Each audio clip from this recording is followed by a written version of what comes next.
Hi, I'm Cameron Hi. Sheets with Queerty. Hello. Hi, Hi. Cameron. You two look lovely. My goodness. Oh, thank you. Oh, So do you. I'm so excited to dive in and talk about Hacks season 3. I think one of my favorite parts of the season is this subplot of sorts, this discussion of the unique relationships between queer folks and like their favorite icons, their favorite divas, etc. Mhm. So with that in mind, to kind of start, I'd love to hear from the both of you. I mean, who's your number one? Like, who's the diva for you? Oh, Beyonce. Yeah. Yeah, Yeah. mine's Yeah. David Bowie. There's a constellation. There's Grace Yeah, Jones. it's hard to pick. It's hard to pick There's one. Hunter McDonald. However, There's I'm. I think that I Angela think that Lansbury. Beyonce and Bowie are probably like two. Like they're in the same orbit of just like extremely controversial characters. People have a lot or had a lot to say, have a lot to say about the art that they create, and they start a lot of conversation and are not necessarily affected by the kind of fodder and the Yeah. noise. At least their art And they isn't. make, Bowie made the art that he made at a time when literally no one was doing that, and was kind of unconsciously and subconsciously and consciously making queer art. And I think that like the legacy of the art that he made is I mean, he ran so other queer artists could sprint. Great picks. And I think just the immediacy with which you both were like, this person speaks to like kind of what I'm We have a getting lot into. of we talk It's about like, this a lot. We yeah. do. It comes up. We do have such formative memories with these people most of the time. For each of you, could you tell me, like Mark, can you tell me a little bit about like when you first remember like seeing, experiencing, becoming obsessed with David Bowie then? My best friend, Anna Ortiz, who played my mom on Ugly Betty. She played Hilda on Ugly Betty. Her husband, Noah, is a musician and was extremely obsessed with David Bowie. And I was just completely enamored. Like, I just thought he was like I still do, like the coolest dude ever. Mhm. And I just kind of wanted to like be like him. And so he was like, have you ever heard of David Bowie? And I think the first song that I ever heard was it was Heroes was the first song of David Bowie's that I've ever heard. It's like I think I was like 13 or 14 at the time, and I don't think that I was had the intellectual capacity to understand what David Bowie was actually talking about, but there was something about the arrangement that just felt familiar but also new. Mhm. And It's your it hit soul. me sideways, and I didn't even know what he looked like at the time.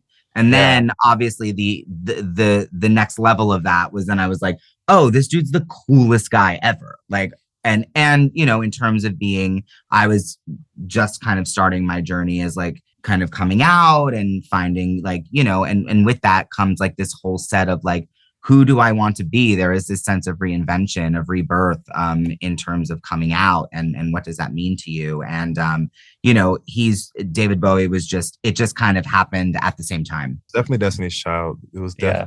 There was a song called "Get on the Bus," and Was that when there were 4 of them or 3? that was one for. That was for. She as an artist, though, Beyonce as an artist was someone who truly came into my life, into my heart, in like middle school and high school, because there was a bit of a escape when listening to her music, and the idea of, especially someone coming from a church background, a gospel, soul, R&B background, hearing this artist redefining pop music, and then now here we are in the advent of Cowboy Carter, redefining genres, even the concept of it. And so there's kind of a push to, I'm not the first person to say this, she's one of those artists who you experience and you're like, I'm not working hard enough. I need to be working harder. I need to be more focused. I need to be on my purpose. And on top of being a mega talented individual, the impact of her work is just, I'm not here to weep, but you get the idea.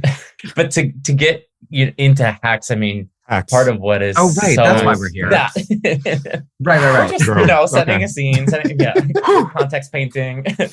But what I love about the show is that I think it does such a fabulous job of letting us see how Deborah Vance is that person to so many people, Mhm. within the world of the show. But it, we've got a great like ace up our sleeves, and with the fact that Jean Smart is Deborah Vance, and Jean Smart is this person to so many people. Yeah. And here we are, 3 seasons, 3+ years in of you being able to call Jean, a colleague, a friend, a coworker. I'm curious to kind of throw it back to like your earliest interactions with Jean on set and what those experiences were like. I mean, do you remember how you felt the first day you met her? Do you want to say it? No, Oh, you boy. say it. So our first day Was the first day of shooting. Wow. Okay. and it was That's when we all met each other. Yeah, and it was going into if you remember season 1, there's a pizza parlor opening. I want to say it's episode 3 or something, but our first day was the exteriors of that. So outside of I had a camera test like a couple weeks before, but Mark and I both were like, what is this? What are we here to do? We're not sure. Me, I'm like, did they get the right person? Are you sure they didn't want someone else? But Jean, I didn't feel like that. Oh, for me. No, he did not. He did not. Ready. But Jean was so, first of all, funny and warm and open, and what I can say in hindsight, patient. I feel like there was, at least for me, there was a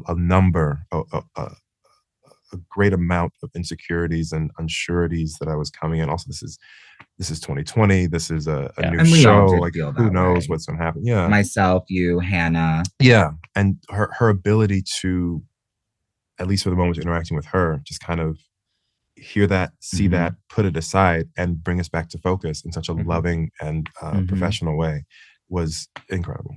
Yeah. I mean, I think that, there's something about someone that's number 1 on the call sheet setting the tone for kind of the entire production. I mean, it's like, it was literally day 1. And that's, that besides, performance anxiety and things like that, there's also just the anxiety of like working with a bunch of people that you've literally never met before. Yeah. And one of whom's a legend. And of course, Paul Lucci and Jen casted us and we're familiar with what we were bringing to the table, but it's very different when you're actually doing it with everyone else, when there's not someone just reading opposite you or something like that. And I think like what Carl said, I think that Jean like really took up the mantle of putting everyone at ease and being like, listen, we're a team, and kind of set that intention from jump. And now 3 years later, we all function as a true team. Yeah. She really operated in and did what she had to do as the Virgo queen she is. That's right. Much like Beyonce. Exactly. Back to the Girl. Who, you can't hide from Virgo. She brought the Virgo groove. She did.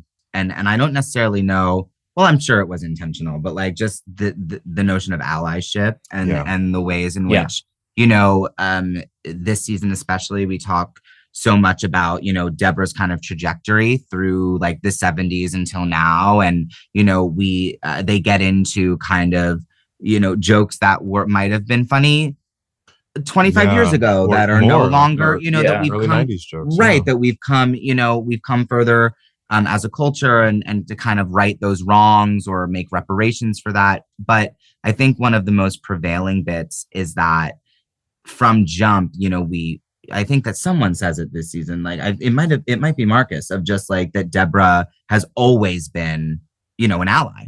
Deborah has always rode for the LGBTQ community. Oh no, is it in the conversation that you have at the bar? So there's a scene in an episode with Tim Bagley, no the spoilers, most phenomenal Tim Bagley in the. He's just bringing up to your initial point of divas, the allyship and how the connection to certain figures like Deborah, like Cher, who he brings up in the scene. How I think he says like we loved her first, right? And no one will ever love her like we loved her, right? And I think that's a real testament to what that allyship, I can say words, can do. I have to wrap there, but truly, this is exactly at my hopes and dreams. I wanted to just talk about diva worship with y'all and like So thank you, and What a congrats great on the reprieve season. that was. That was lovely. Yeah. I forgot that we had other. Thank you for not asking us the same questions. My pleasure. And It's been a about joy. Beyonce, Thank you both. really, it's. Shut up. No, please. Now he's not going to stop. I won't. Yeah, well, Stop. sorry. Oh. Sorry, not sorry. Yeah, thank you both. It was Bye, lovely meeting thanks. you. Bye. Bye-bye. Thank you, Cameron.